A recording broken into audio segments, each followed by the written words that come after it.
Hello everyone, welcome to History and Civics class for class 7. We were doing lesson number 8 of history, the Mughal Empire. Topics discussed in the previous video: introduction of the topic and overview of the Mughal Empire. Let's recall the terms: Conquerors, parcel out, Uzbek, indefatigable, Padshah. Let's recall the cross questions.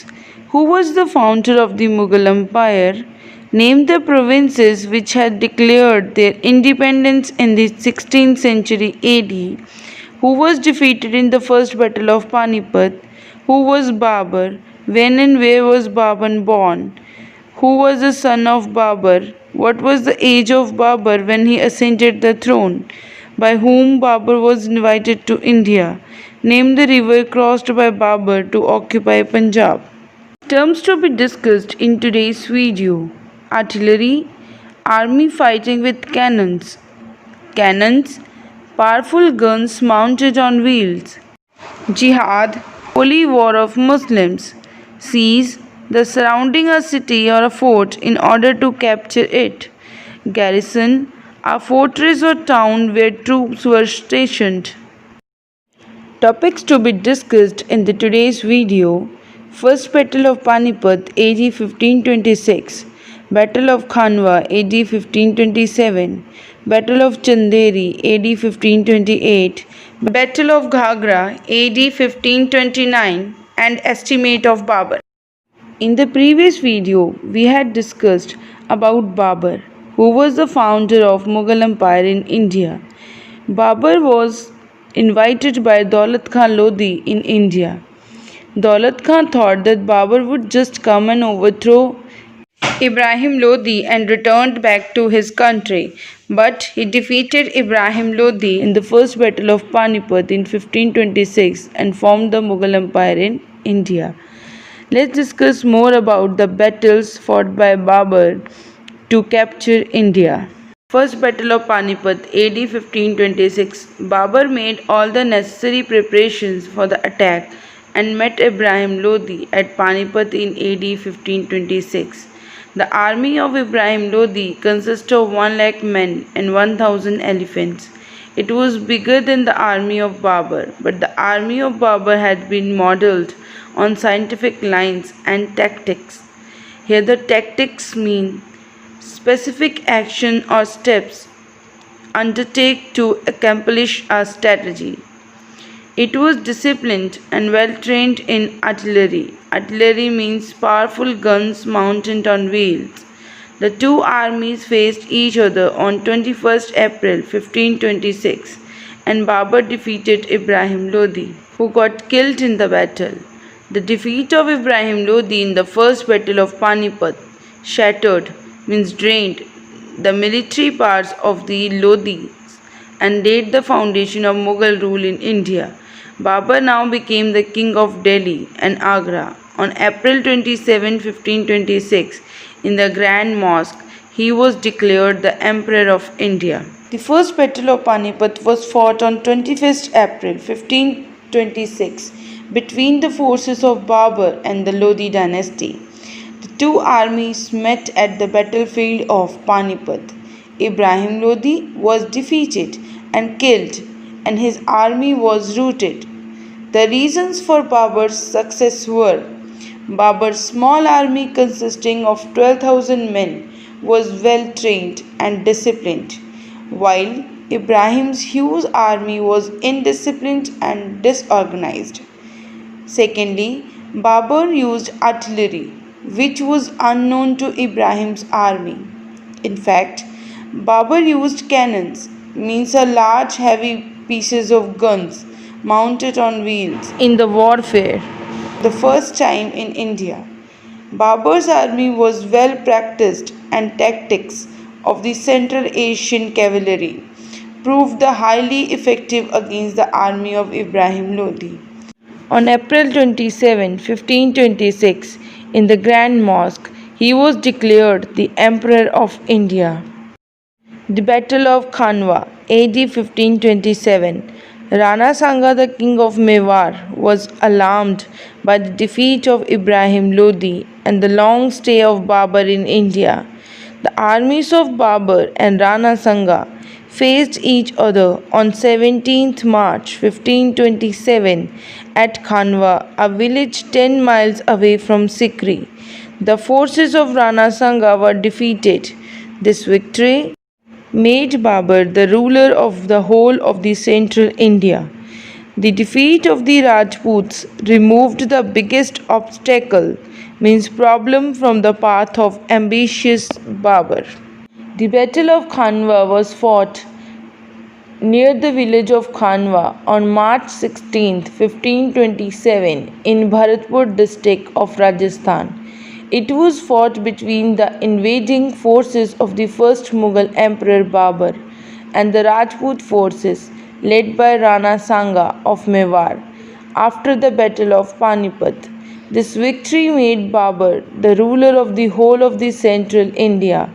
This battle opened the path for the ambitious Babur to rule and invade further in India. Let's move to the next battle, Battle of Chanderi, AD 1528. Chanderi, which was situated near Bhopal and on the borders of Bundelkhand and Malwa, was in possession of a famous Rajput chief, Medini Rai. On 29 January 1528, Babur laid siege to the fort of Chanderi and captured it. The whole of the Rajput garrison means a fortress where troops were stationed, was killed in the battle. After the Battle of Chanderi, the Rajputs never made any attempt to oust. Oust means drive out from the position the Mughals from India.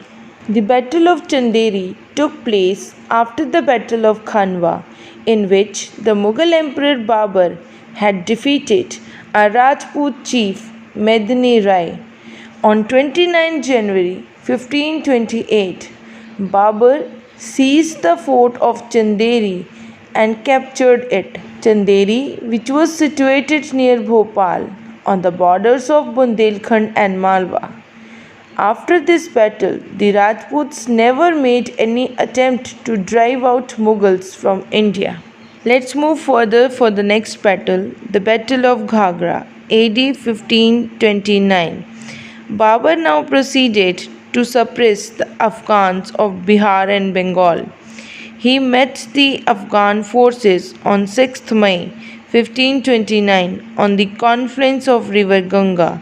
Here the word confluence means a place where two rivers meet, and its tributary, the Ghagra. Here the word tributary means small river joining big river. The Afghan forces were defeated. Babur now became the ruler of Bihar. The Battle of Ghagra was the last major battle of Babur in India. He was now the ruler of entire territory from the Indus to Bihar and from the Himalayas to the Gwalior and Chanderi. Babur lived only a year after his victory in India. He died of illness at Agra in AD 1530. He was buried at Kabul. The Battle of Ghagra was fought on May 6, 1529 at Ghagra in the state of Bihar. The Battle of Ghagra was fought between the Sultan of Afghans and Babur. The Afghan forces were defeated. The Battle of Ghagra was the last major battle of Babur in India. He was the ruler of entire territory from Indus to Bihar and from the Himalayas to Gwalior and Chanderi. Babur lived only a year after his victory in India. He died of illness at Agra in AD 1530. He was buried at Kabul. Do you know, according to some writers, Babur's eldest son, Humayun, had fallen ill. Babur went around the bed and prayed to the god that his son's life be spared and his own be taken instead. Babur walked 3 times around the bed of Humayun and transferred his illness upon himself. From that day, Humayun began to recover while Babur fell ill. Babur died on December 26, 1530 and was buried in beautiful gardens in Kabul. Estimate of Babur. Babur was an able military commander as well as benevolent human being. According to Haider Mirza, of all his Babur's qualities, his generosity and humanity took the lead. Babur was an accomplished scholar and a lover of fine arts. He is called the Prince of Autobiographers. He wrote his famous autobiography, Tazuk-e Babri, Babur's memoir or Baburnama in Turkey. In his book, he described the countries he visited, their physical features, climate, production, industries, condition of people, animals, birds, fauna, and flora. Babur was lover of nature. He introduced the concept of garden palaces in India. He laid out gardens in Agra, Sikri, and Dholpur. He was even buried in a garden called Bagh-e-Babur at Kabul. Babur was a brave soldier and an efficient military general. He laid great emphasis on discipline in the army. He won his battles in India by effective use of artillery and cavalry. He was a conqueror in true sense and laid the foundation of Mughal rule in India. Babur was not only a brilliant general but also had the qualities of a great leader. He was well read and could write in Turkish as well as in Persian. He wrote the Tazuk-e Babri or the Baburnama, which is an autobiography.